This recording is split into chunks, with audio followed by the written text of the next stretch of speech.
کہیے اس کے بعد پھر ہمارے آج کے جو محفل کی شام کی محفل ہے اس کے. جی سر. بہت بہت شکریہ.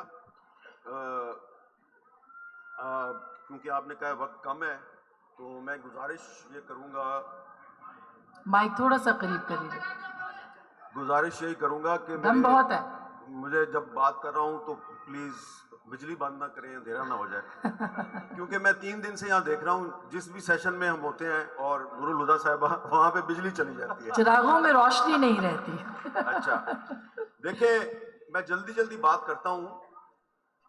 یہ جو کتاب ہے اس کا نام ہے کنج قفس، اور اکثر نوجوان جو ہم کو پتہ ہے کنج قفس کیا ہوتا ہے، قید خانے کا ایک کونا.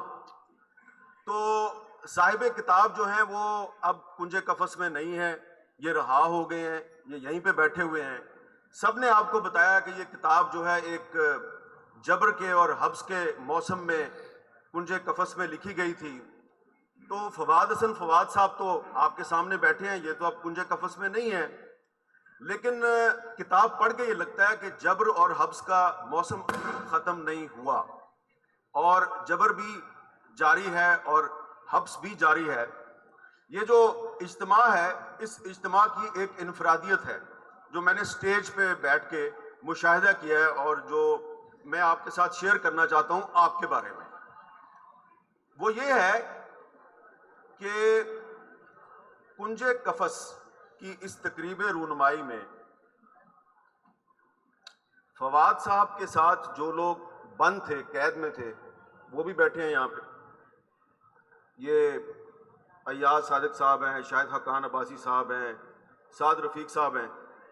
ویسے سعد رفیق صاحب نے بھی 2006 میں جب مشرف کے دور میں یہ قید ہوئے تھے تو انہوں نے بھی کچھ شعر و شاعری کی تھی، پتہ نہیں ان کا دیوان کب آئے گا، لیکن ان سے پہلے فواد صاحب کا آ گیا. تو یہاں پہ فواد صاحب کے جیل فیلوز بھی موجود ہیں، اور جن لوگوں نے ان کو قید کیا تھا، سیاد، ریٹائرڈ سیاد بھی موجود ہیں اور حاضر سربت سیاد بھی موجود ہیں.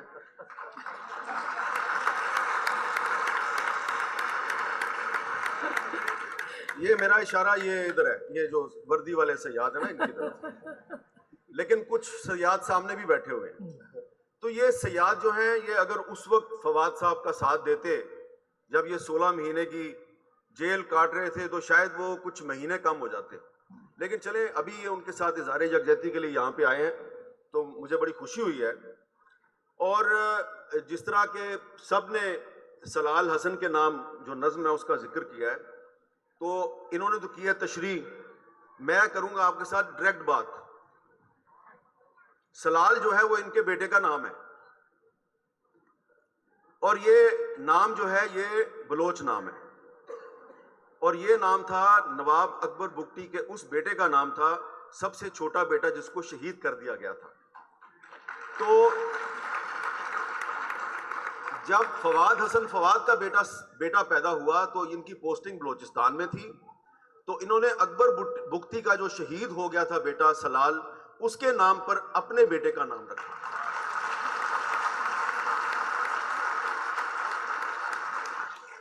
اور یہ صرف فواد حسن فواد جو ہے اس نظم میں اپنے بیٹے سے مخاطب نہیں ہے، یہ اکبر بگٹی شہید بھی اپنے شہید بیٹے سلال سے مخاطب ہے.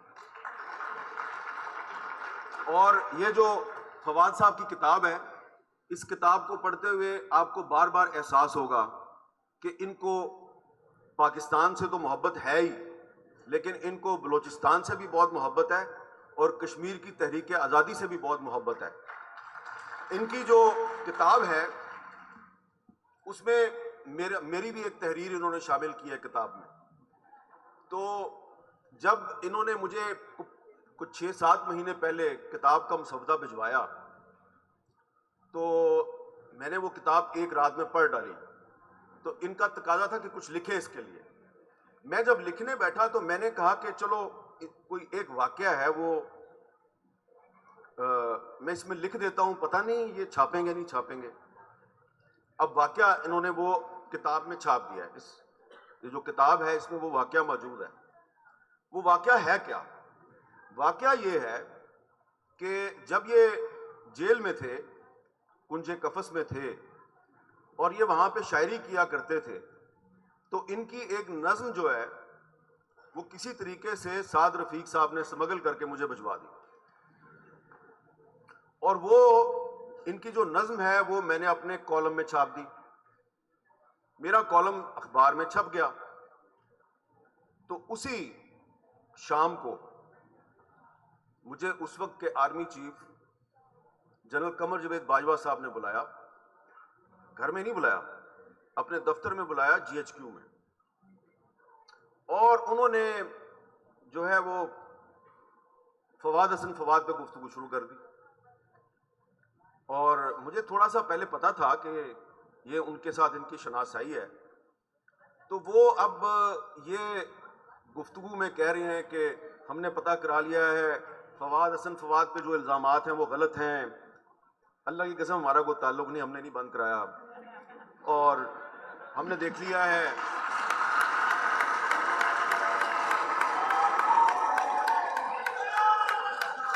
تو جب وہ مسلسل بولتے رہے فواد صاحب کے بارے میں تو میں نے تھوڑی سی جسارت کی. میں نے کہا جناب ایک بات آپ سے پوچھنی تھی. کہتے ہیں پوچھیے. میں نے کہا جی ہم نے تو یہی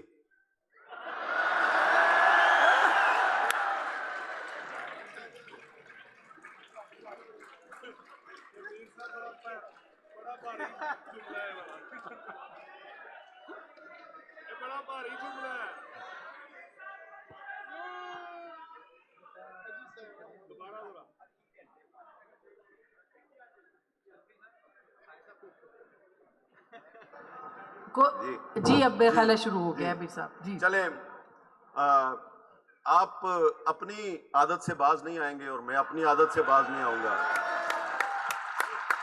اچھا، تو میں نے ان سے یہ کہا کہ جناب ہم نے تو یہی سنا ہے کہ یہ نیب تو آپ کے کنٹرول میں ہے. یہ تو نیب کا ادارہ بھی ایک فوجی ڈکٹیٹر نے قائم کیا تھا اور اس کا تو کنٹرول بھی آپ کے پاس ہے، اور جو اس کا اس وقت چیئرمین ہے یہ تو میں جانتا ہوں، اس کو تو لے کے بھی آپ آئے ہیں. بظاہر آپ نے استعمال جو ہے وہ مسلم لیگ نون کو اور پیپلز پارٹی کو کیا ہے، لیکن اس کو تو جاوید اقبال کو تو آپ لے کے آئے ہیں. تو انہوں نے کہا نہیں ایسی بات نہیں، اور پھر انہوں نے ایک لمبی وضاحت کی. تو میں نے کہا اچھا چلیں ٹھیک ہے، بہت مہربانی. تو جناب میں وہاں سے واپس آ گیا.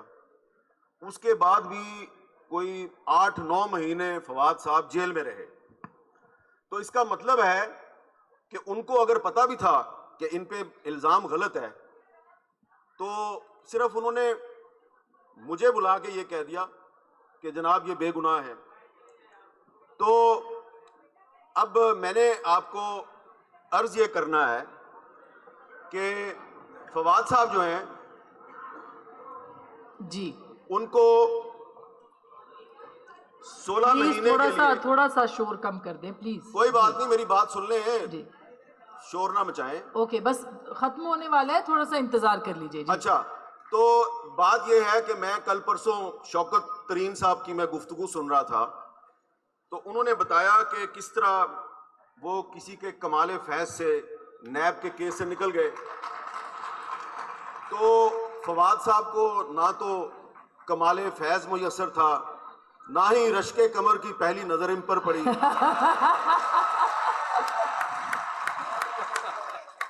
تو اب ان کی کتاب میں جگہ جگہ پہ یہ مزاحمت کر رہے ہیں اور یہ اس عزم کا اعادہ کر رہے ہیں کہ میں سچ ضرور لکھوں گا اور 1000 طرح سے آئے عذاب لکھوں گا.